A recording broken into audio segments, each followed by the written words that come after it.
A world of MAGA meltdowns and loopy lefties where one of the great philosophical questions of our era is, what is racism? Is there a difference between white racism and black racism? Or indeed, is there a difference between white tears and black tears? This is hardcore lefty TV host Joy Reid mocking the insincerity of white people's tears, in particular, white male tears. There's a thing about both white vigilantism and white tears, particularly male white tears. Really white tears in general, because that's what Karens are, right? They Karen out, and then as soon as they get caught, it's like, Green Waterworks. White men can get away with that too, and it has the same effect. Joy Reid also loves accusing whites of racism. War against the black past. It's illegal to make white people feel uncomfortable in Florida. From the Tea Party on, they're voting on race. The idea that they can't get whatever job they want, a black person got it, therefore drive all the blacks out of the colleges. What nonsense. And here she is again with yet another hairdo, mocking again MAGA tears. Well, here's an alternative thought. Make your own dinner, MAGA. Make your own sandwiches, wipe your own tears, troll amongst yourselves with Elon, and leave us alone. Okay, we'll wipe our own white tears, fair enough. But are we allowed to mock Joy and her black tears? I'm sorry, I try not to cry on TV. And this is kind of like being on TV, so I apologize. And then it mattered. I see Karen is there, and she's been texting me as well. And so what I will just say is that in the end, thank you. Where I land is that the moment of guilt that I felt. Wow, guilt, a whole roll of absorbent paper towels to wipe away the flood of her tears. So many tears. Joy is clearly upset, so we won't mock her tearful sincerity, but what precisely was Joy so sincerely and tearfully upset about? Starving kids in the Congo? Homeless mums in Haiti? No, Joy was crying that flood of black tears because something truly terrible had just happened. She just lost her TV show due to poor ratings. My show had value, and that, I'm sorry, that what I was doing had value.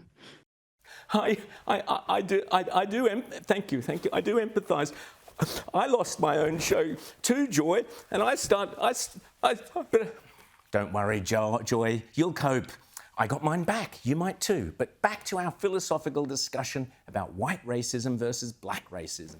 Needless to say, fellow lefty TV host on MSNBC, Rachel Maddow, seems to be suggesting white racism is behind Joy's tearful departure. I will tell you, it is also unnerving to see that on a network where we've got two non-white hosts in primetime, both of our non-white hosts in primetime are losing their shows. Or perhaps Joy got sacked because endlessly accusing white Americans of being racist has kind of become a little bit boring. Joy Reid, who apart from declaring whites were racists, also happily accused whites, and in particular MAGA Republicans, of being fascists. Laid out the stakes in this crucial election, where one side stands for freedom while the other meets the textbook definition of fascism, namely a far-right dictatorial regime like Hitler's Germany.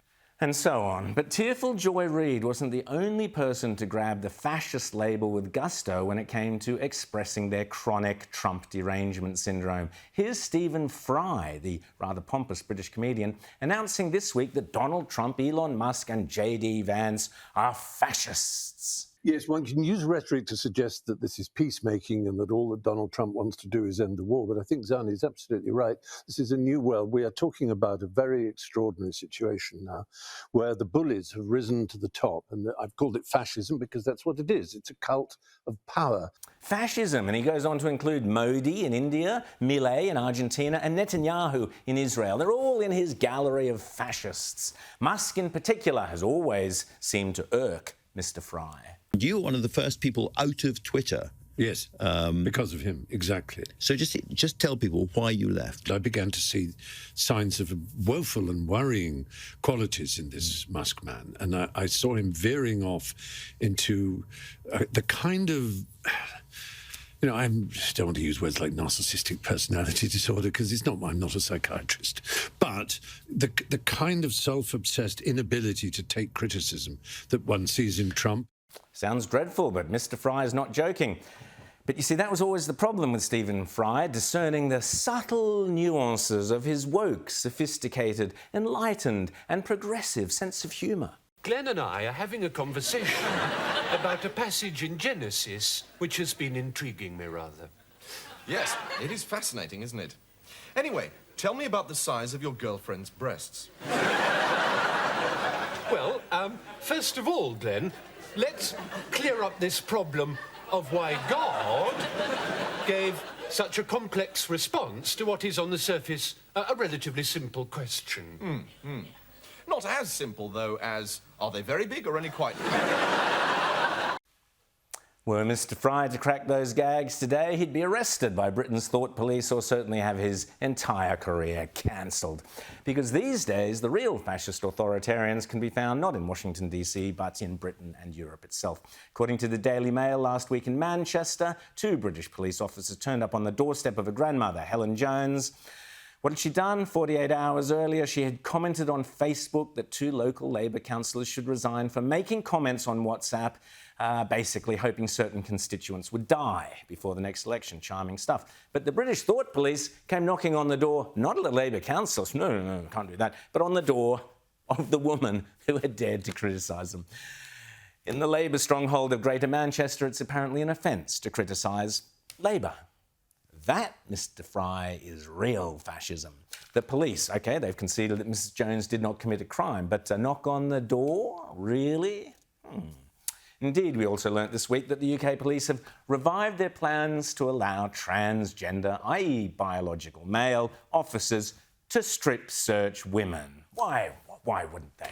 The police's Diversity, Equity and Inclusion Coordination Committee has agreed that male staff identifying as female will be able to intimately search women as long as they have a gender recognition certificate. But wait, there's more. According to The Telegraph, it's not just the police. The diversity and inclusion goons have been busy interfering with Britain's fire service, which they deem to be too male and too white. A report, which was commissioned by the National Fire Chiefs Council, says the fire service is institutionally racist, misogynist and homophobic, and firemen in Britain are not diverse enough. Fortunately, Mr. Fry isn't a fireman, or else somebody might have accused him of being misogynist or homophobic. I don't know why I bother with the women. I'll be better off being a fruit, monk or a hermit or something. At least if I was a fag. Yes, as I said, if Mr. Fry had made those comments these days, he'd be gone. Still, let's all criticise Donald Trump, shall we? You know, for his deplorable manners and his crude and his crass language. Let's face it, we haven't slept together for years. You know, the best I can hope for is a bit of savoury finger. But still, while we're on the topic of fires and firemen, toxic masculinity even, let's just have a look at the woman who could have been the US president instead of Donald Trump. Here she is, rehearsing for her own comedy show, I Dare, talking about the toxicity of fires. I particularly love the way the media all nod away obsequiously at the pearls of wisdom dripping from her lips. What goes through your mind when you see this? You're here, you're now seeing it up close. It's not only seeing it, Alex, you can smell it. You can feel it, right? So it's seeing it with our eyes, and many people have seen it. You all are covering it. But to literally be on the ground here, you can smell the smoke that was here. You can feel the toxicity, frankly, of the environment. You can feel the energy of all of the folks who are still here on the ground. Could have been the president, and all those people were telling you and say, oh, she'd be really good. Let's end on a lighter note with my World's Gone Mad meme of the week and Joy Reid's sad farewell. That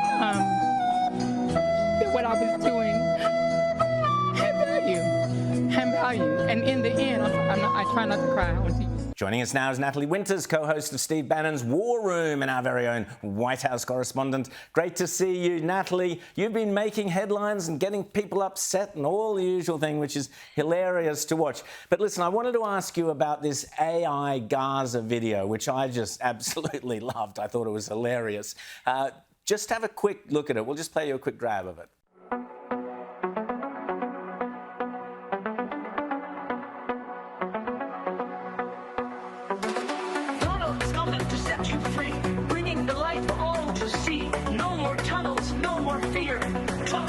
Finally here. Trump gods are shining bright. Golden future, a brand new life. Feast and dance, the deal is done. So, Natalie, it's a lot of fun, and you end up Netanyahu and Trump are there on the beach, and a lot of people are very offended by this because people have died. There's a war, absolutely. But there's a serious point behind this, and this is the way Trump is changing the world in front of our eyes. How are Americans reacting to the new, if you like, Trump version of the world? Peace, hopefully, between Russia and Ukraine. Peace, hopefully, in the Middle East. How are Americans reacting to it? Well, your average American, the normal American citizen, I think, loves this change of pace, the idea that America is the global hegemon and that we aren't just continuing to shell out and hemorrhage our tax dollars to these situations that are described by sort of our, I guess, globalist, DC think tank betters as situations or scenarios where there's essentially a no-win outcome for the American people, right? It's sort of this continued money laundering racket, whether it's Ukraine or frankly any country in the Middle East. And I think time and time again, even just in the first 2 months of this presidency, you've sort of seen a shift. That, of course, sentiment not being shared among the mainstream media and the sort of Democratic Party. They've been melting down over that video. But I think it's quite interesting, right? They're very sensitive about anything when it comes to Gaza, Palestine, Israel, anything that we say is, neo-colonialist or, choose your ivory tower liberal academic word to critique it.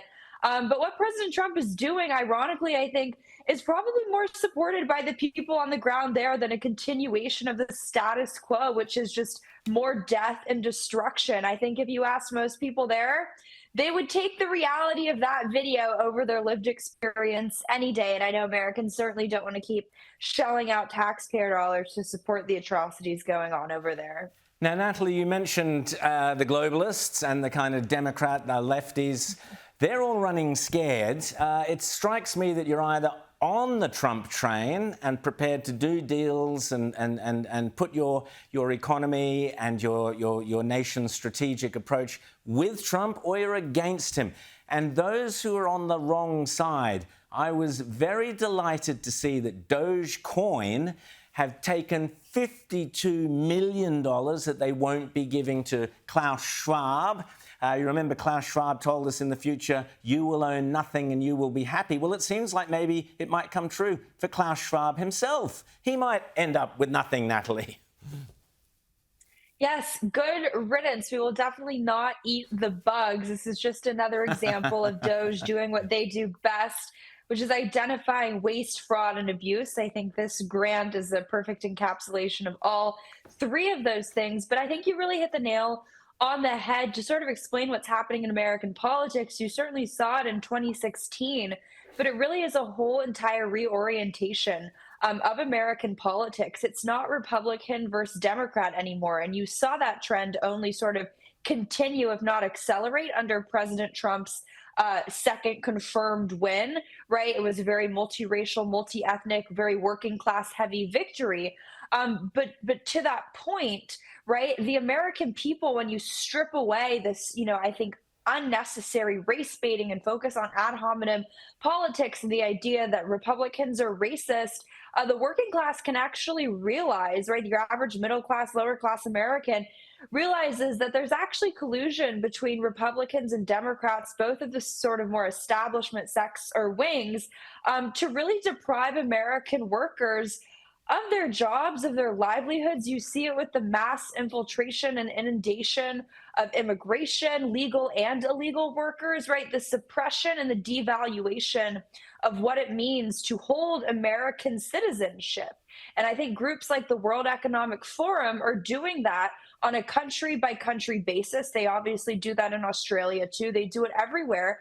But it's sort of a rejection of the idea of global government. Because I don't know about you, I never elected some global sovereign to make any decisions over my life. And I'm really lucky and blessed. And I think the Australian people are too, to have someone like President Trump who is standing up and fighting back and frankly just calling these people out for what they are. They love to use their, HR department approved terms of global government, and we're going to have a happy world where you're going to own nothing and be happy. No, it's this, neo-Marxism, this weird technocratic, oligarchic, elitist rule that no one ever voted for. And it's nice to see them being called out to their face and stripped of their funding that, frankly, I don't even know why they were receiving any to begin with.